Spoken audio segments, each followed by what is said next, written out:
On a trouvé un manoir abandonné avec une très sombre histoire. Ici, une femme a vécu avec toute sa famille. Malheureusement, la vie peut parfois basculer brutalement. Un sombre jour, cette femme a perdu toute sa famille dans un tragique accident de voiture. Se retrouvant seule, elle a lentement plongé vers la folie. Elle a fini par couvrir les murs de son salon par des phrases et des citations afin d'apaiser sa douleur. Découvrez avec nous ce manoir abandonné à l'histoire tragique. Bon, on vient de rentrer dans la maison et on rentre déjà par une salle à manger.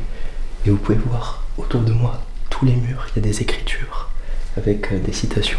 Et c'est pas des tags qui ont été faits après l'abandon de la maison. On peut voir juste ici, les murs sont enlevés, les écritures aussi. Et c'était les habitants de la maison qui ont écrit des citations partout autour de nous. C'est vraiment la première fois qu'on voit ça dans un spot. Cette salle à manger abandonnée est plongée dans l'obscurité. Des toiles d'araignée ornent les coins de la pièce, témoignant de l'abandon et de la négligence. Les murs sont recouverts de citations peintes à la main, révélant les dures phases de la vie de l'ancienne habitante. Les lettres sont floues et délavées, témoignant du passage du temps et de la dégradation de la pièce. L'une des citations déclare « Ici, je ne sens pas la solitude. Qui sait, je ne suis peut-être pas vraiment seul. » Après nous être renseignés sur l'histoire de ce lieu, cette phrase a tout de suite pris un nouveau sens.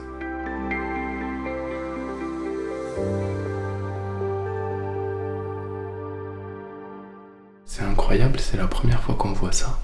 On est dans le salon et pourtant juste derrière ces deux portes-là, on retrouve juste une petite chambre, donc il y a juste le lit et la place pour rien d'autre. Juste derrière moi se trouve la salle à manger, donc on va y aller de suite. Franchement, elle est vraiment jolie, je pense que vous allez vraiment kiffer. Allez, c'est parti.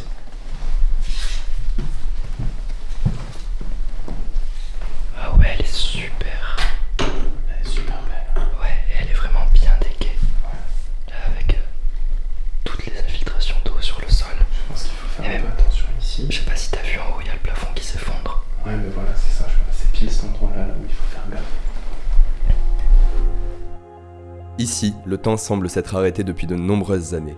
Les murs de la pièce sont recouverts d'un papier peint écaillé, des étagères et armoires en bois bordent les murs, remplis de livres, de bibelots et d'objets chargés de souvenirs. Des photos en noir et blanc des anciens habitants du manoir sont encadrées et accrochées au mur, rappelant une époque révolue. Le silence de la pièce est rompu uniquement par le bruit occasionnel d'un insecte ou d'un craquement de bois. En explorant davantage la pièce, on découvrira des indices sur la vie des anciens habitants, ainsi que des vestiges d'un passé douloureux. Tout cela nous transporte dans une autre époque, une époque où cette pièce était sans aucun doute le cœur de la maison et où les rires et les conversations animées résonnaient à travers les murs.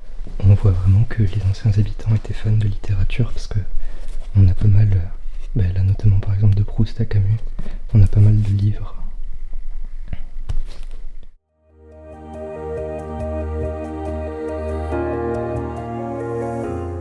Juste à côté, on retrouve un superbe landau très abîmé. Là, ce landau il est vraiment magnifique. On en a vu plusieurs fois des landaux en urbex, mais celui-là il est super. Et en plus il est bien abîmé par le temps. On voit là les roues qui ont rouillé et tout. Il est incroyable. De l'autre côté de la pièce, on découvre une commode encore remplie d'objets de décoration.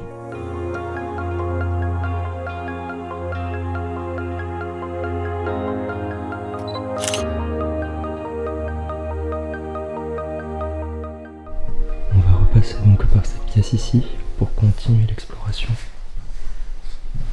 Là encore une fois, on a des citations. On va passer par cette petite pièce là où il n'y a pas grand chose d'intéressant. Et on va directement arriver dans l'entrée de la maison, qui est juste ici.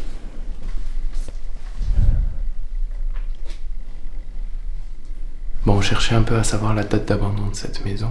On n'a pas réussi à trouver de produits périssables dans la cuisine. Par contre, on vient de tomber sur ce petit magazine qui date de décembre 2005. Donc probablement que la date d'abandon date d'environ cette date-là.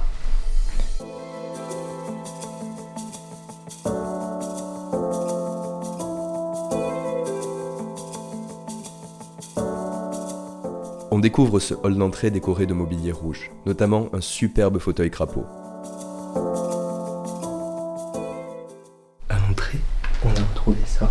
Donc c'est un jeu dans lequel il fallait lancer probablement des billes Et selon là où ça arrivait, on avait plus ou moins de points. Donc la grenouille valait 2000 points par exemple. Et ça faisait 260. Et selon là où on arrivait. Si vous connaissez le nom exact de ce jeu, n'hésitez pas à nous l'écrire en commentaire. Juste avant de monter, du coup, on va passer par cette petite pièce.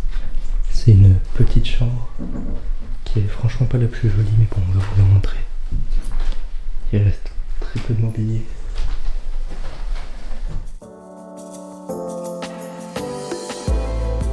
Cette chambre est complètement dénuée d'objets personnels. Malheureusement, on ne peut pas vraiment en apprendre plus sur la vie de l'occupante. On va passer à l'étage tout de suite. Il y a un escalier juste là.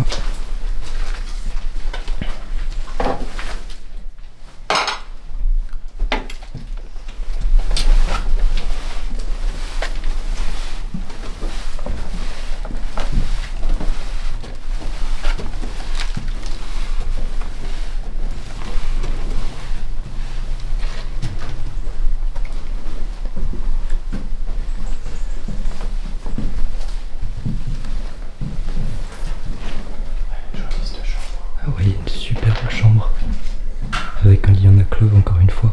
On retrouve beaucoup ça dans les vieilles maisons. Cette chambre est vraiment très jolie et elle a un style très particulier en raison des motifs qu'on retrouve sur la couette et sur le paravent. Sur la table de nuit, on y retrouve diverses fioles. On présume que ça pourrait être des anciens médicaments ou des sérums de beauté. Si vous avez d'autres idées, marquez-nous-les en commentaire. On retrouve aussi juste à côté une verrerie qui pourrait servir a priori à la distillation de l'alcool. Juste ici, on peut retrouver un chapelet. Donc on peut voir que c'était une famille assez croyante, comme c'est le cas la plupart du temps dans les maisons de campagne.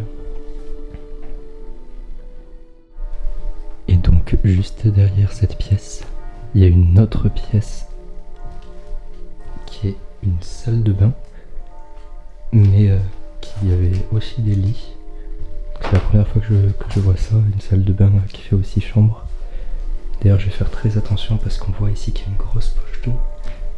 Donc le sol doit pas être très stable.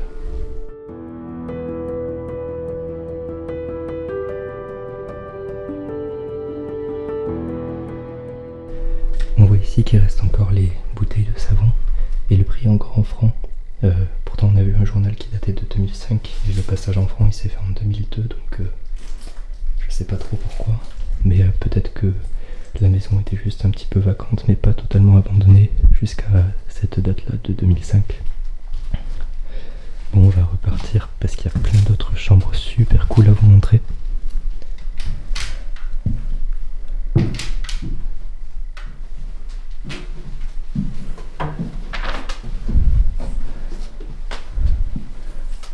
passe donc par ce couloir pour entrer directement dans cette chambre. Wow. Cette chambre, elle, subit les dégâts du temps en raison des volets cassés. Les feuilles mortes et les ronces s'invitent à l'intérieur. Encore une fois, on retrouve pas mal de livres. Je vais passer donc par le couloir pour arriver dans une autre chambre dans laquelle Gaël est déjà en train de prendre des photos. C'est une superbe chambre avec 2 lits. Et on peut voir c'est celle qui est juste au-dessus du salon qu'il y avait en dessous, puisqu'il y a un gros trou juste là.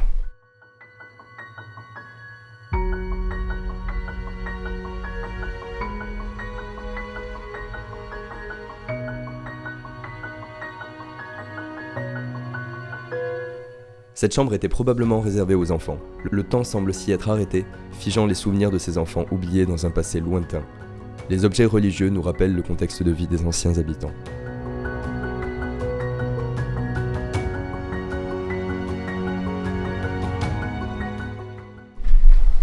Et juste ici, on retrouve un fauteuil crapaud, qui sont des fauteuils qui étaient assez populaires fut un temps.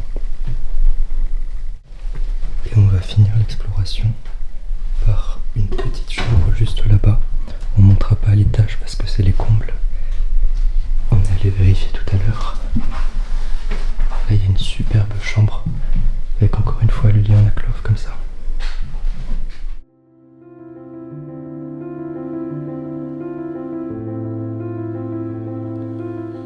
La chambre dégage une aura de mélancolie et de nostalgie, évoquant les souvenirs lointains d'une époque révolue. Cette chambre rappelle que les souvenirs et les histoires peuvent survivre au-delà du temps et de la décrépitude. Un petit bureau en bois se trouve juste à côté du lit, jonché de livres, de papiers et de morceaux de plafond écroulés. La surface du meuble est poussiéreuse et sur le bureau, on peut y voir des notes griffonnées, des lettres et des photos de la famille oubliées depuis longtemps.